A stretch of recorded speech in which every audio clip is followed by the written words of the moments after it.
Monsieur le ministre, les mesures que vous avez récemment annoncées ont provoqué une levée de boucliers à travers tout le pays. Des responsables politiques, des personnalités, des penseurs, des scientifiques se sont levés pour vous demander de revenir en arrière. Le 13 mars dernier, je lançais un appel au calme sur la base des premiers éléments qui parvenaient à notre compréhension sur l'envergure réelle de l'épidémie de Covid. Tous ces éléments étaient rassurants. Ils montraient que nous étions face à une épidémie respiratoire hivernale d'un ordre de grandeur comparable à ce que nous avons l'habitude de connaître.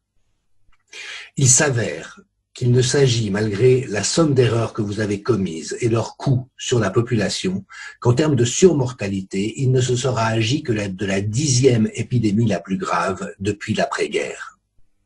Les indicateurs que vous continuez à brandir au nez de la population semaine après semaine ne veulent plus rien dire.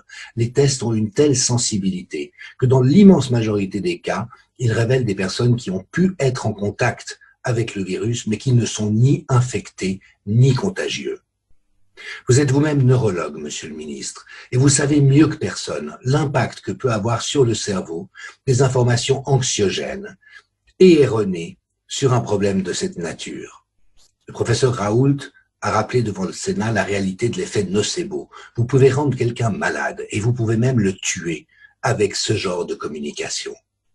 Le fait est que votre réponse, depuis le début, mais jusqu'à aujourd'hui, a été désordonnée, incohérente, brutale à de nombreux égards et malhonnête, parfois, vis-à-vis de la population. Les personnes, aujourd'hui, font confiance à des personnes comme le professeur Didier Raoult ou le professeur Christian Perronne. Ils ont reconnu en elles des médecins, chercheurs, mais qui sont médecins avant tout.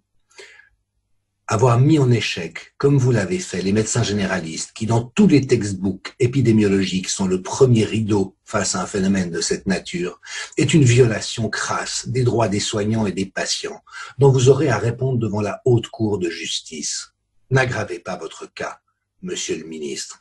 Il est temps de sortir de toute cette propagande, de toute cette agitation, de toute cette incohérence qui est en train de provoquer, depuis des mois, rien moins qu'un état de délire collectif dans notre pays. Nous ne parlons plus d'erreur. Le propre d'un délire, c'est un emballement qui est devenu immaîtrisable et qui dévaste tout sur son passage. Les conséquences des mesures que vous avez prises, monsieur le ministre, sont infiniment pires que le tribut que cette maladie a pris sur la population, en fauchant essentiellement des personnes en fin de vie et gravement malades.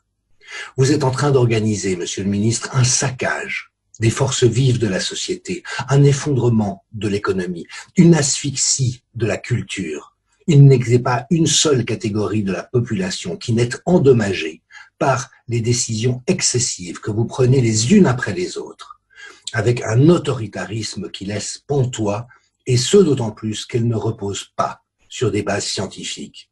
Le seul pays d'Europe qui n'a pris que des décisions basées sur des données probantes, c'est la Suède, dont on s'est beaucoup gaussé et qui aujourd'hui est en bien meilleure position que les pays latins d'Europe face à ce qu'il reste de cette épidémie. L'épidémie, c'est pas un mot qu'on dit parce qu'il nous vient à l'esprit. Ce sont des critères objectifs. Vous savez comme moi, monsieur le ministre, qu'en ce qui concerne les infections respiratoires virales, on parle d'épidémie dès lors qu'il y a 150 cas de personnes avec des symptômes et malades pour 100 000 habitants. Vous avez baissé ce seuil à 60 pour le Covid, avec des tests qui, jusqu'à hauteur de 9 sur 10, peuvent être positifs sans que la personne soit malade, infectée ou infectieuse. Ces éléments ne veulent plus rien dire. Tous les axes de ce qui pilote une réponse de santé publique ont été complètement bouleversés par les incohérences successives que vous continuez d'imposer à la population. Il est urgent de mettre les priorités dans le bon ordre et d'arrêter cette destruction qui conduit déjà à des millions de chômeurs en plus, à des centaines de milliers de fermetures et de faillites d'entreprises, tout ça pour une épidémie respiratoire virale qui n'aura été que la 10e, la plus pire depuis l'après-guerre. Nous sommes dans un délire collectif. Il est urgent d'en sortir. Confier les rênes des décisions à des personnes compétentes et en qui les Françaises et les Français ont confiance, comme le professeur Raoult ou le professeur Perronne, qui a assumé cette fonction pendant longtemps dans le cadre des politiques de santé. Et puisque votre action et votre communication sont désormais devenues toxiques pour le pays, Monsieur le ministre, prenez vos responsabilités et je vous en prie, démissionnez.